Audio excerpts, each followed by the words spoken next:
UKLO 1 year masters. No IELTS required up to 5 years visa. High visa success rate. గురుర్ బ్రహ్మ గురుర్ విష్ణు గురుర్దేవో మహేశ్వర గురు సాక్షాత్ పరం బ్రహ్మ తస్మై శ్రీ గురవే నమః. అభిమన్యుడి కుమారుడు అంటే ఉత్తర గర్భంలో జన్మించినవాడు పరీక్షిన్ మహారాజు. ఆ పరీక్షిన్ మహారాజు ఒకసారి వేటకు వెళ్ళినప్పుడు, రాజు యొక్క లక్షణం వేటాడటమే కదా, ఆ వేటకు వెళ్తాడనమాట. వేటకు వెళ్ళినప్పుడు అతనికి దాహం వేస్తుంది. దాహం వేసినప్పుడు ఒక మహర్షి గారి దగ్గరికి వెళ్తాడు. ఆ మహర్షి గారు తపస్సులో ఉంటారనమాట. ఆ తపస్సులో ఉన్న కారణంగా ఈయనని పట్టించుకోడు. అతనికి కాసేపు అంటే పరీక్ష మహారాజు చాలా ధర్మాత్ముడే, కాకపోతే ఆ యొక్క దాహం వల్ల అతనికి కోపం వచ్చి, నేను ఇంత మహారాజుని ఇతను నన్ను పట్టించుకోవట్లేడని తనకి కోపం వచ్చి ఒక చనిపోయిన సర్పాన్ని తీసుకొచ్చి తన మేడ మీద వేసి వెళ్ళిపోతాడు. అది కూడా ఆయనకేం స్పర్శ కలగదు ఆ మహర్షి గారికి.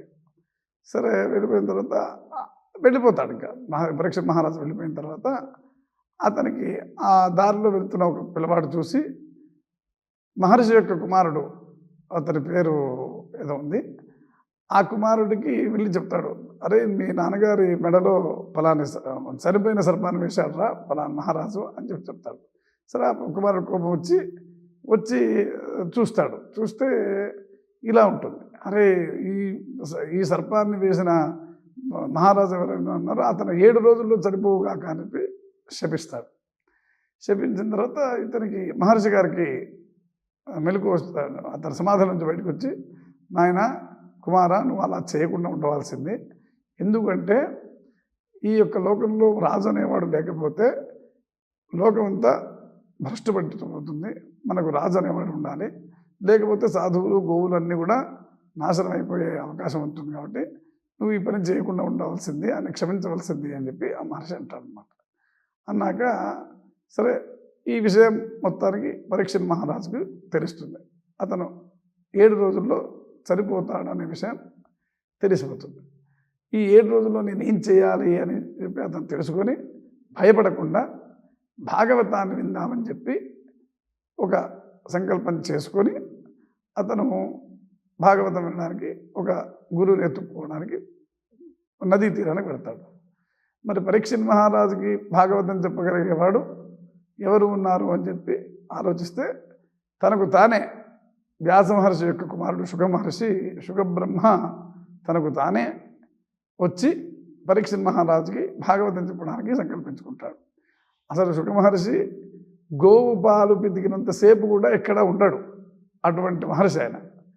అటువంటి ఆయన పరీక్ష మహారాజుకి భాగవతం వినిపిద్దామని చెప్పి వస్తాడు. అంటే భాగవతం ఎంత మధురమైందో, ఎంత జ్ఞానకాండో ఇప్పుడు మనం తెలుసుకోవాలి. అంటే 7 రోజుల్లో అతను భాగవతాన్ని వినడానికి ఉద్యుక్తుడవుతాడు. ఆ క్రమంలో ఆ 7 రోజుల్లో అతను భాగవతం అనేక విషయాలు చెప్పుకుంటూ ఆ శుగ మహర్షిని చెప్తాడంటే, అదే ఇది దేవతలు అనేక మంది ఈ భాగవతాన్ని, దేవతలు కూడా ఈ భాగవతం అనే అమృత భాండాన్ని మాకు ఇవ్వండి, మేము అమృతాన్ని మీకు ఇస్తామని చెప్పి దేవతలు వచ్చి అడిగితే శుగబ్రహ్మ అంటాడు, భాగవతం అనే అమృతము మీ దేవతలు తాగే అమృతం ఒకటా? నక్కకు నాగలకు అనుకున్నంత తేడా ఉందమ్మా. మేము ఈ భాగవతాన్ని మీకు ఇవ్వము, మీ అమృతాన్ని మీ దగ్గరే పెట్టుకోండి, మాకు ఇది చాలు అని చెప్పి శుగబ్రహ్మ వాళ్ళని పంపించేస్తాడు. అంటే అమృతాన్ని కూడా, భాగవతం ఎంత అమృతం ఉందో ఇప్పుడు దీన్ని బట్టి మనకు తెలుస్తుంది.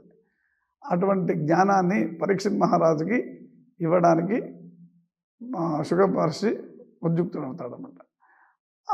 ఇది ఈ భాగవతము మొదట నారాయణుడు సనకసనందనాలకు చెప్తే, సనకసనందనాథుడు నారద మహర్షికి చెప్తే, నారద మహర్షి అనేక మందికి చెప్పాక శుగ మహర్షి వ్యాస మహర్షి చెప్తే, వ్యాస మహర్షి దగ్గర నుంచి శుగబ్రహ్మ తెలుసుకొని శుగ మహర్షి పరీక్ష మహారాజుకి 7 రోజుల్లో ఈ యొక్క భాగవతాన్ని చెబుతాడనమాట. ఈ 7 రోజులు పూర్తయ్యేసరికి అప్పుడు 7 రోజుల్లో పూర్తి చేసిన తర్వాత ఒక యాపిల్ పండులో తక్షకుడు అనే ఒక సర్పం అంటే సర్పం ద్వారానే అతను మరణిస్తాడని చెప్పి శపిస్తాడనమాట. అతనికి ఒక స్తంభాన్ని ఏర్పరచుకొని అక్కడికి ఎవరు రాకుండా కాపలా పెట్టుకుంటాడు. కాపలా పెట్టుకున్నా మనం మరణం అనేది సంభవిస్తే ఇంకా కాపలా ఎంత కాపలా పెట్టినా 100 మంది వైద్యులు మనతోటున్న మరణాన్ని ఆపడం వాడి వల్ల కాదు.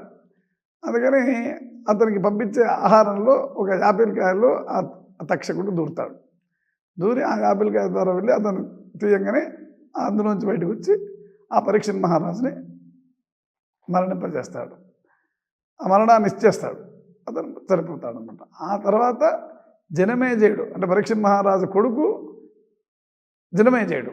ఆ జనమేజయుడు కోపం వచ్చి ఈ సర్పాలన్నింటినీ నేను వధపట్టాల్సిందే అని చెప్పి సర్పయాగం చేద్దామని చెప్పి సంకల్పించుకుంటాడు. ఆ సంకల్పంలో ఇంకా సర్పయాగాన్ని ప్రారంభిస్తున్న క్రమంలో సర్పాలన్నీ ఇంకా తగలబడడానికి అతను సంకల్పించుకుంటాడు జనమేజయుడు. ఆ క్రమంలో దీనికి పూర్వం ఇంకొక కథ చెప్పాల్సింది ఉంది. జగత్కారుడు అనే ఒక మహర్షి అతను తపస్సు చేసుకుంటూ వెళుతూ ఉంటాడు. అడవిలో వెళుతుంటే ఒక కూపం అంటే ఒక బావి కనబడుతుంది. ఆ బావి నుంచి అరుపులు వినబడుతుంటే ఆ బావిలోకి చూసి ఒక మనిషి తలకిందులు వేలాడి ఉంటాడనమాట. ఒక చిన్న కర్రను పట్టుకొని వెదురు కర్రను పట్టుకొని తలకిందులుగా ఉంటాడు. ఏంటండి మీరు ఇలా ఉన్నారు ఏంటంటే, ఏం లేదు నాయన, మా వంశంలో మేమందరం మరి ఉన్నత లోకాలు పొందాలి అంటే మాకు వంశం లేకుండా అయిపోయింది, నేను ఒక్కడనే మిగిలాను. మా దాంట్లో జగత్కారుడు అనే ఒక మహర్షి ఉన్నాడు, వాడు ఒక్కడే మా వంశంలో మిగిలాడు. వాడు పెళ్లి చేసుకోవాలని చెప్పి భీష్మించుకున్నాడు. వాడు పెళ్లి చేసుకుంటే తప్పితే మాకు ఉత్తమ గతులు ఉండవు అని మాకు తెలిసింది. కాబట్టి వాడు పెళ్లి చేసుకుంటే తప్పితే వాడు సంతానాన్ని కలిగితే తప్పితే మాకు ఇది లేదు అని చెప్పి చెప్తాడు. అప్పుడు నేనే జగత్కారుణ్ణి, నేను వివాహం చేసుకుంటాను, కానీ జగత్కారుణి అనే ఆవిడనే నేను వివాహం చేసుకుంటానని సంకల్పించుకుంటాను. ఆ వాసుకి చెల్లెలు జగత్కారుణి. ఆ జగత్కారుడు ఏం చేస్తాడంటే వాసుకి ఈ మహర్షిని పట్టుకొని, నాయన నా చెల్లెల్ని నువ్వు వివాహం చేసుకో, నా చెల్లెల పేరు కూడా జగత్కారుణి అని చెప్తాడు. అప్పుడు ఆయన ఇంకొక విషయం కూడా ఆవిడకి వివాహానికి ముందు చెప్తాడు. నువ్వు నన్ను ఎప్పుడైతే ధిక్కరిస్తావో నేను నిన్ను వదిలి వెళ్ళిపోతాను అని చెప్పి చెప్తాడు. అయ్యో తప్పకుండా అని చెప్పి ఆవిడ ఉంటుంది.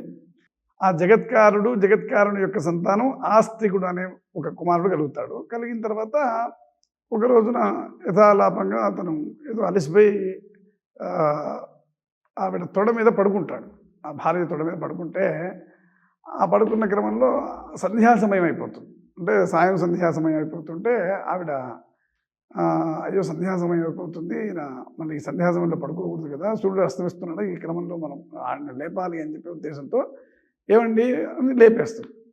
లేపంగానే ఆయన లేస్తాడు. ఇంటి లేపేమంటే సంధ్యా సమయం అయిపోతుందండి, మీరు సంధ్యానం చేసుకోవాలి కదా అంటుంది. అంటే నా అంతటి మహర్షిని నేను ఎప్పుడు సంధ్యానం చేస్తే అప్పుడే సూర్యుడు అస్తమిస్తాడు తప్పితే నువ్వు నన్ను భంగపరిచావు కాబట్టి, నన్ను ధిక్కరించావు కాబట్టి ఈ క్షణాన్ని నేను తపస్సుకి వెళ్ళిపోతున్నానని చెప్పి ఆవిడ వదిలేసి వెళ్ళిపోతాడు. అంటే ఆ మహర్షి అంత నియమం పెట్టుకున్నాడు కాబట్టి ఆ నియమం ప్రకారంగా అతను పరమాత్మ యొక్క తపస్సులోకి వెళ్ళిపోతాడు అన్నమాట.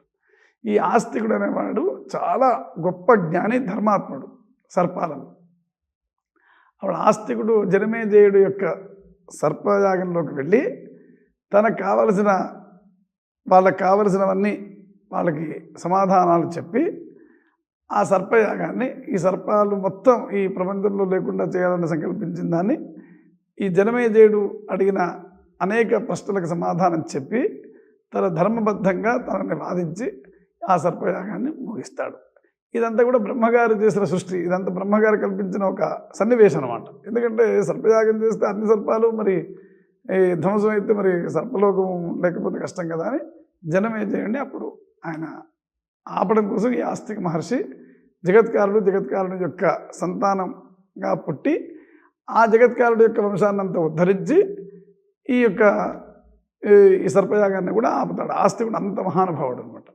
అంటే ఈ కథలో మనం తెలుసుకోవాల్సింది ఏంటంటే, వంశాభివృద్ధి లేకుంటే మన పితృదేవతల యొక్క వాళ్ళకి ఉన్నత లోకాలు ఉండవు. వాళ్ళు మనల్ని ఆశీర్వచనం చేయరు. వంశాభివృద్ధి ఉండాలి.